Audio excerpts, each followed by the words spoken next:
उसको जो आनंद की अनुभूति होती है, उस समय तो उनने कह दिया ले लो क्रेडिट कार्ड, ले लो बंगला, ले लो गाड़ी, और जैसे ही जेवर उतरे, कहाँ है मेरा मोबाइल, कहाँ है मेरे पैंट का सामान, वो सारा सामान वापस आता है।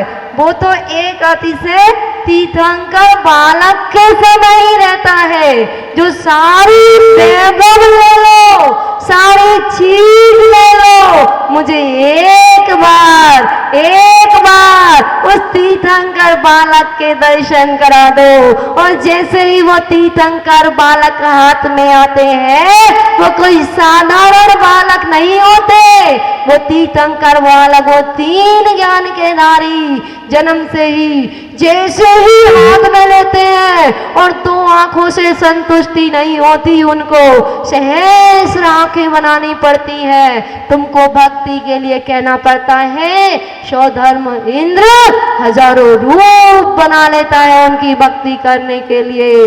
और इतना खो जाता है प्रभु की भक्ति में, इतना खो जाता है प्रभु की भक्ति में, कि अब उसको संसार से कोई भी चीज उसको लुभा नहीं पाती। स्वर्ग के देव भी उसको झुकते हैं उनके सामने, लेकिन तीर्थंकर बालक के लिए वह सौधर्म इंद्राणी के सामने झुक जाते हैं। वो सौधर्म इंद्राणी को नहीं झुक रहे हैं। तुम सोचो, तुम बड़ी अंदर अंदर खुश हो कि आज तो घुटने टेक लिए सब, अभी तक तो हम ही घुटने टेकते थे, आज सबके सामने घुटने टेक लिए, अब पता चलेगा। ध्यान रखना इंद्राणी, तुम्हारे को नहीं टेकते, वो तीर्थंकर वाला जब गर्भ में नहीं आए, जैसे ही पता चला गर्भ में आ चुके हैं, वैसे ही साष्टांग नमस्कार करता है सौधर्मेंद्र। किसको नमस्कार करता है? वो तीर्थंकर बालक को गर्भ में आ चुके हैं, इसलिए सौधर्मेंद्र नहीं झुकता किसी के पास, वो तो तीर्थंकर बालक को उनके मोह के वशीभूत होकर के अपने घुटने टेक देता है कि हे सौधर्मेंद्राणी, हे शची इंद्राणी, ले ले, ये तो बाहर का वैभव है, ये वैभव जो गोदी में ले रखा है ना, इसमें तो तीनों लोग समाहित हैं। ऐसे जब दर्शन करते हैं, उस समय कितने कर्मों की निर्जरा होती है, कितने कर्मों की निर्जरा होती है, कोई मोल नहीं है। आपको फीलिंग, वो भाव आना चाहिए कि हे भगवान, आपका जन्म हो गया और गर्भ भी हो गया, जन्म भी हो गया, कब तप हो जाएगा, कब केवल ज्ञान हो जाएगा, कब मोक्ष हो गया और हम यहीं के यहीं रह गए और आप तीर्थंकर बन गए। हे भगवान, आपका जो भूत था वो हमारा वर्तमान है, और जो आपका वर्तमान है वो हमारा भविष्य है। ऐसा जब भगवान की भक्ति में लीन हो जाते हैं, कल भी बताया था ना कि आपको सूर्य की उपमा, आपके सामने सूर्य भी फीका है, चंद्रमा भी फीका है, ये सारी बाह्य उपमा देते हैं, ये सब फीकी है। जब एक बार कोई मन में चीज भा जाए, अगर मन में धारणा बना ली कि 4 बिल्डिंग की कोठी बनानी है और उसका नक्शा माइंड में सेट हो गया, फिर उस नक्शे को कोई डिलीट कर पाता है क्या? नहीं। चाहे कुछ भी हो जाए, मुझे यही नक्शा तैयार करना है। ऐसे ही जब भगवान के प्रति भक्ति आ जाए, भगवान के प्रति महिमा आ जाए, जिनको वीतरागता के प्रति महिमा आती है, वही लोग वीतरागी बनते हैं। ऐसा नहीं है कि हम रागी वीतरागी बन जाए। आपके अंदर आप रागी और ये वीतरागी, कितना अंतर है, कितना अंतर है? एक मात्रा का, कुल एक छोटी सी मात्रा का अंतर है। बाकी ज्यादा अंतर नहीं है। आप उस मात्रा के अंतर को हटा दीजिए तो आप भी वीतरागी हो जाएंगे। बताओ कौन सा अंतर है? पता है क्या? नहीं पता। आप वितरागी हैं और वो वीतरागी है। इतना ही तो अंतर है, बस इतना ही तो अंतर लाना है, उस मात्रा को चेंज करना है। जिनका बीत गया राग, ऐसे वीतरागी सर्वज्ञ, तीनों लोकों को जानने वाले और हितोपदेशी, सभी जीवों को उपदेश देने वाले, 18 दोषों से रहित, 46 मूल गुणों से सहित, उनकी महिमा अगर एक बार भी मन में आ गई, एक बार भी धारणा बना ली कि हे भगवान, ये मेरा मस्तक है, प्रभु ये हर जगह नहीं झुकता है, ये जहाँ वीतरागता, सर्वज्ञता, हित उपदेशीपना झलकता है, ये वही नतमस्तक होता है,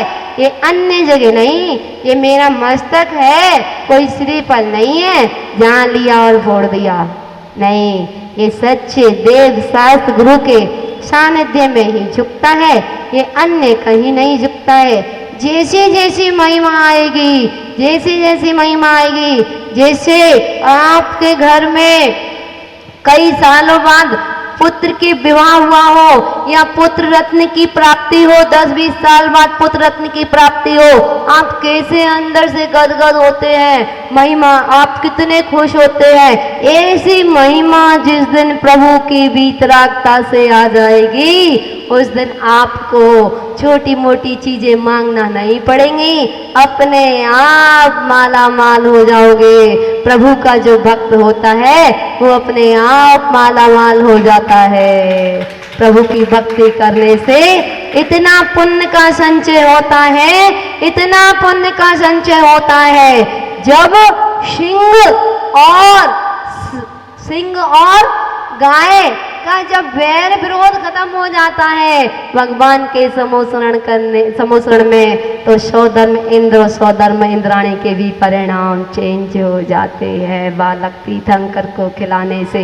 ऐसी महिमा आना चाहिए, ऐसी महिमा, और आपके अंदर एक अलग आनंद की अनुभूति होना चाहिए जिसे आज मुझे सब कुछ मिल गया। ऐसी महिमा प्रभु उन आचार्य मानतंग स्वामी जी के अंदर आती है। हे भगवान, हे भगवान, आपके गुण इतने सुंदर, इतने सुंदर। हे भगवान, आपके गुणों के सिवा मुझे कुछ नहीं दिखाई देता। देखो, जब वो गुणों में लीन थे तो उनको कारागृह नहीं दिखाई दे रहा था, उनको 48 ताले नहीं दिखाई दे रहे थे। ये 48 ताले, ये कारागृह तो हम लोगों को दिखाई दे रहे हैं, इसलिए तो हमारे ताले नहीं खुल रहे। उनको तो आदिनाथ भगवान दिखाई दे रहे थे, उनके गुण दिखाई दे रहे थे, उनकी वीतरागता दिखाई दे रही थी, इसलिए उनके ताले झड़ते चले गए। हम मंदिर में विराजमान रहते हैं तब भी हम भगवान का अर्घ चढ़ाते हैं, हम प्रभु का गुणगान गाते हैं, लेकिन बिना सेल्फी के, बिना फोटो के मन नहीं लगता। अगर फोटोग्राफर ना हो या सेल्फी ना ली हो तो विधान करना सार्थक नहीं है। वहाँ आचार्य मानतंग स्वामी जी को मुझे लगता है कहीं कैमरा तो नहीं दे आए थे आप, कहीं एप्पल का मोबाइल तो नहीं दे के आए थे? नहीं, वहाँ कोई एप्पल का मोबाइल नहीं था, वो उनके पास तो ब्रांड था। वो जैसे ही उनका ब्रांड खुला, उनका जो ब्रांड था वो वीतरागता, सर्वज्ञता और हितोपदेशीपना ब्रांड था। और जैसे ही उस मोबाइल को खोलते, पहले काव्य को खोला तो महिमा, दूसरी ऐप को खोला, उनके मोबाइल में तो 48 ऐप थी और एक एक ऐप को खोलते थे तो खजाना का खजाना निकलता था। उनको वहां जे कारागृह के अंदर भी प्रभु की महिमा, वह समूह श्रण का सीन, वह गुणों का गुणगान, वे सारी चीज दिखाई दे रही है और हम प्रभु के सामने बैठे हैं, फिर भी हमें इसके प्रति महिमा नहीं आई। तो सोच लेना अभी हमारा विधान करना सार्थक नहीं हुआ। इसलिए एक एक छंद को पढ़ते हुए, एक एक काव्य को पढ़ते हुए उसमें क्या लिखा है उसमें भाव विभोर हो जाना, तभी कर्मों की निर्जरा होती है। आचार्य मानतुंग स्वामी जी प्रभु के गुणों में भाव विभोर हो गए थे, आनंद की अनुभूति ले रहे थे, इसलिए उनके ताले टूट गए और उन्होंने तो कहा ये तो 48, आचार्य भगवान कहते हैं ये तो 48 ताले थे। कितने ताले? 48 ताले। अगर 48,000 ताले भी होते तो भी टूटने पड़ते। इस भक्तंबर जी में अपार शक्ति है। ऐसी मन की भावना को भाते हुए भगवान की भक्ति करते हुए, गुणगान करते हुए, अपने कर्मों की निर्जना करते हुए, और हमको भी एक दिन सिद्धालय की यात्रा प्राप्त हो, हम भी एक दिन सिद्धालय की वासी बने। और आप सब लोग भी भावना भाव, ईदगाह में कोठी लेने से, कमला नगर में कोठी लेने से कुछ नहीं होगा, उस सिद्धालय में कोठी बनाने का प्रयास करो। वो नॉर्थ ईदगाह में कोठी बनाने से कुछ नहीं होगा, वो कोठी तो नॉर्थ ईदगाह की नॉर्थ ईदगाह में ही रह जाएगी, ओल्ड ईदगाह की ओल्ड ईदगाह में ही रह जाएगी, कमला नगर की कमला नगर में रह जाएगी, जयपुर हाउस की जयपुर हाउस में रह जाएगी। और जो भावों की कोठी बनाओगे, जो मन में कोठी लेकर के आओगे, हे भगवान हम आज विधान कर रहे हैं, हमें 18 दिन हो गए हैं, 48 दिन तक हम ऐसे ही भावना भाएंगे। क्यों भाएंगे? जब तक हमारी सिद्धालय में कोठी नहीं बन जाएगी। भगवान हम आपसे एक ही चीज लेने आए हैं, बस एक ही चीज लेने आए हैं। हम आपको विश्वास दिलाते हैं, आपसे प्रॉमिस करते हैं, वादा करते हैं, मुझे है काम ईश्वर से, जगत रूठे तो रूठन दे। मुझे है काम ईश्वर से, जगत रूठे तो रूठन दे। हे भगवान अब मेरा संसार में कोई नहीं है, अब मैं पक्का वादा करता हूँ, मैं अपने वादे को कभी तोड़ूंगा नहीं। मैं 48 दिन तक नहीं, जब तक मेरा जन्म मरण नहीं मिटेगा तब तक मैं एक ही भाव पाऊंगा कि सिद्धालय में मेरी भी कोठी बने।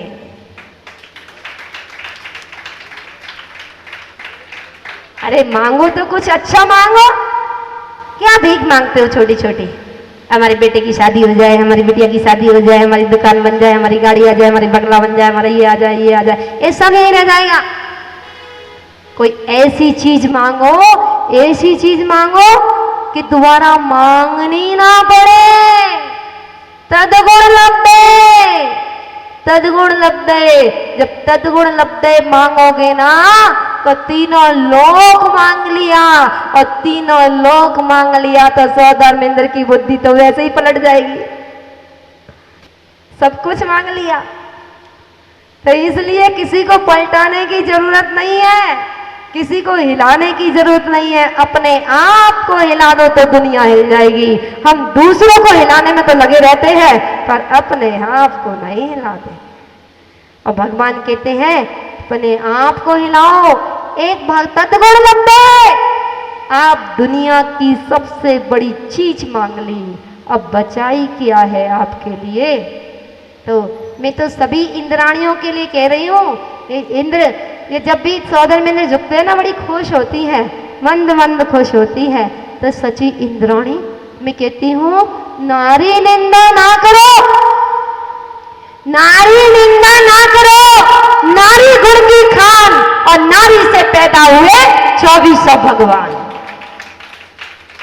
नारी की शक्ति को अभी आपने तौला नहीं है, और नारी की शक्ति को आपने अभी देखा नहीं है।